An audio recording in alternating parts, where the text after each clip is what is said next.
धम्म ही क्या है?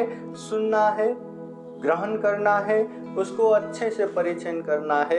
अच्छा है तो पालन करना, अच्छा नहीं है तो उसको साइड। स्वागत है आप सभी का।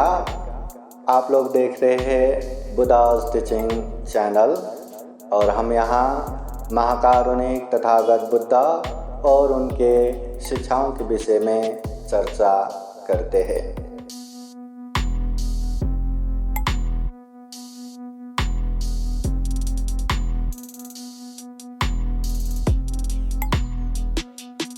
अभी भी हमने शील प्रार्थना भी किया।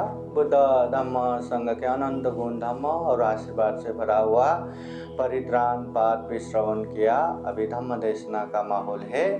विशेषतः धम्म देशना क्यों सुनना चाहिए, धम्म देशना क्यों सुनना चाहिए, जरा एकदम पॉइंट वाइजली शॉर्टकट में याद कीजिए। तथागत बुद्ध जो धम्म का मार्ग बताते हैं, परियति प्रतिपत्ति प्रतिवेद। सबसे पहले धम्म को जानना है, फिर उसको अभ्यास करना है, फिर उसका अच्छा परिणाम आएगा। तो उसमें से सबसे पहला मार्ग परियति, धम्म को जानने के लिए, धम्म को पहचानने के लिए धम्म देशना सुनना जरूरी है। तथागत बुद्ध के उपदेश सुन के कितने कितने लाखों करोड़ों लोगों ने दुख मुक्ति का मार्ग फल प्राप्त किया। इसलिए धम्म देशना सुनना जरूरी है। मंगल सूत्र में तथागत बुद्ध कहते हैं, कालेन धम्म श्रवणं एतं मंगलमुत्तमं। समय समय पर धम्म देशना सुनना ये मंगल है। मंगल बोले तो अभी भी, बीच में भी, अंत में भी सुख शांति कल्याण करने वाला ऐसा मंगल है। कालेन धम्म साकच्छा एतं मंगलमुत्तमं। समय समय पर धम्म की चर्चा करना ये भी मंगल है। मंगल बोले तो केवल आंखों से अच्छा देख के अरे वाह ऐसा कहना मंगल नहीं है। आदि मध्य अंत पर्यंत, शुरुआत में भी, मध्य में भी, अंत में भी सुख शांति देने वाला ऐसा मंगल है। बुद्ध त्रिपिटक के सुत्त पिटक अंतर्गत यह अंगुत्तर निकाय में धम्म देशना सुनने से 5 फायदा होता है ऐसा उपदेश देते हैं। वो 5 फायदा क्या है? अश्रुतं सुनाति, कभी न सुना हुआ अच्छा उपदेश सुनने को मिलेगा। सुतं पर्योदपेति, बार बार सुनने से कंठस्थ होगा। कंखं वितरति, मन के शंका उपशंका नष्ट हो जाएगा। दिथिं उजुं करोति, मन के मिथ्या दृष्टि खत्म हो जाएगा। चित्तमस पश्यति, अच्छे जगह पे श्रद्धा उत्पन्न होके, विश्वास उत्पन्न होके मन प्रसन्न होगा। इसलिए ये धम्म देशना सुनना जरूरी है। धम्म देशना सुनते समय जिस तरह धम्म देशना देने वाले मैत्री करुणा पूर्वक धम्म देशना देते हैं, वैसे ही धम्म देशना सुनने वाले भी श्रद्धा पूर्वक सुनना चाहिए, विश्वास होना चाहिए।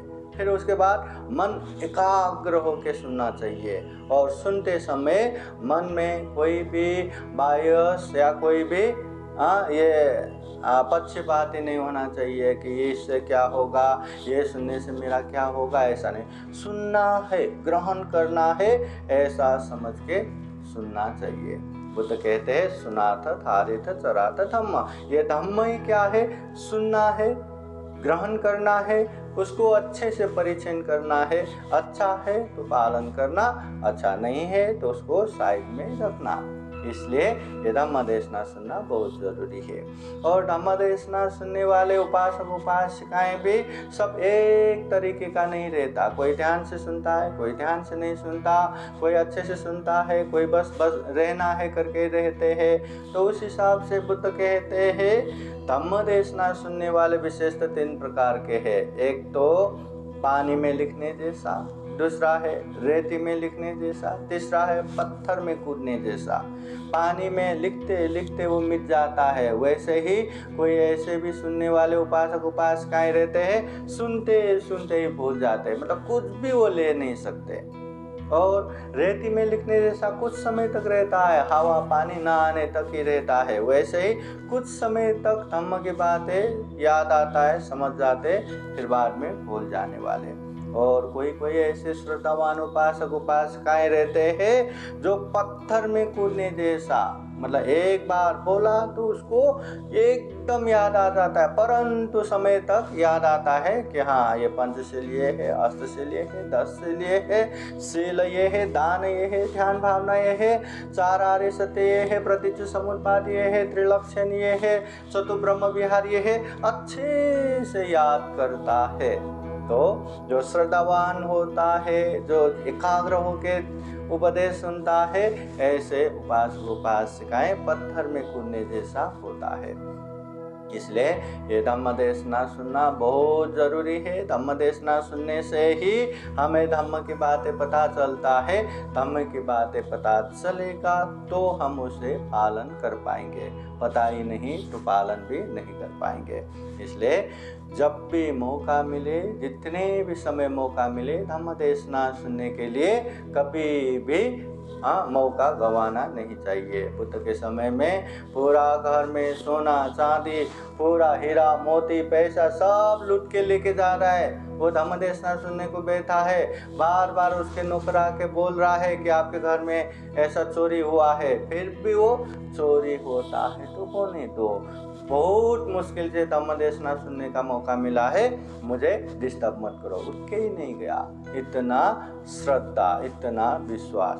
और सही मायने में धन संपत्ति कुछ समय तक हमारा साथ देगा, परंतु ये पुण्य रूपी संपत्ति जन्मों जन्म तक साथ देता है। जब तक निर्वाण प्राप्त नहीं होगा तब तक साथ देता है। और जीवन में सफल होने के लिए हमें ये धम्म, ये पुण्य बहुत ज़रूरी है। बहुत सारे लोग हम देखते हैं दुनिया में बहुत मेहनत करते, इतना मेहनत परिश्रम करते, फिर भी सफल नहीं। किसी का ब्लेसिंग ही नहीं, किसी का आशीर्वाद ही नहीं। और ऐसा भी नहीं कि सिर्फ आशीर्वाद मिला, ब्लेसिंग मिला, अब हमें सक्सेस मिलेगा, अब हमें सफलता मिलेगा, ऐसा भी नहीं। कि मेहनत करना भी ज़रूरी है, कि दोनों साथ साथ में चला के इसे आशीर्वाद भी मिल रहा है और हमारा मेहनत भी बरोबर जगह पे हो रहा है, तो सफलता मिलेगा ही। इसलिए ये बुद्धवाणी धम्म देशना सुनते रहेंगे तो जीवन में खूब कल्याण होगा, खूब मंगल होगा। मंगल के रास्ते पे आराम से चल पाएंगे। इसलिए कामना करते हैं खूब धम्म देशना सुने, खूब धम्म देशना समझे और धम्म की रास्ते में चलते चलते, अभ्यास करते करते जीवन सफल बनाए, सार्थक बनाए, यही कामना करते हैं। साधु साधु साधु। बुद्धं नमामि, बुद्ध को नमन करता हूँ। धम्मं नमामि, धम्म को नमन करता हूँ। संघं नमामि, संघ को नमन करता हूँ।